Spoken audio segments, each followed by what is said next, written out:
అంటే ప్రస్తుతం election commission instruction అంటే ఉన్న వాలంటీర్ని not to involve in any election process and they also cannot be engaged as polling agents. మళ్ళీ వాళ్ళు రిజైన్ చేసిన తర్వాత లేకపోతే వాళ్ళని తీసేసిన తర్వాత లేకపోతే వాళ్ళని కేసు పెట్టిన తర్వాత ఇవన్నీ అయిన తర్వాత కూడా వాళ్ళని పోలింగ్ ఏజెంట్గా పెట్టచ్చా లేదా అది కరెక్ట్ టైంలో మేము చెప్తాం.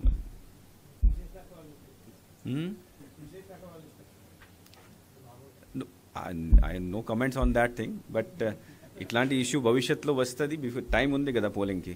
So we will take appropriate టైంలో డిసిషన్ తీసుకుంటాం.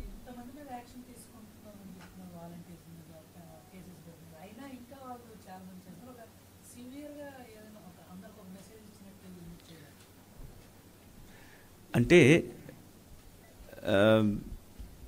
జస్ట్ సింపుల్ ఎగ్జాంపుల్, అది దాంట్లో రాయకండి.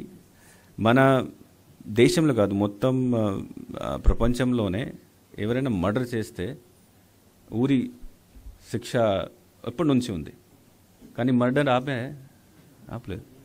సో ఇట్స్ మనం మనుషులు, ఇట్స్ కంటిన్యూస్ ప్రాసెస్. తప్పు చేస్తారు, తప్పు చేసిన తర్వాత మనము శిక్ష ఇవ్వాలి, అదే ఇవ్వచ్చు. వీ కెనాట్ శిక్ష ఇవ్వచ్చు, శిక్ష ఇస్తున్నాం. మేము ఏమో దీనికి వెనుక అంటే we are not taking proper action, timely action, అప్పుడు మీరు చెప్పండి. కానీ నా అధికారంలో ఉన్న యాక్షన్ తీసుకున్న తర్వాత వాళ్ళని సరైన శిక్ష పడడం దట్ ఈస్ మై రెస్పాన్సిబిలిటీ, అది మేము చేస్తాము.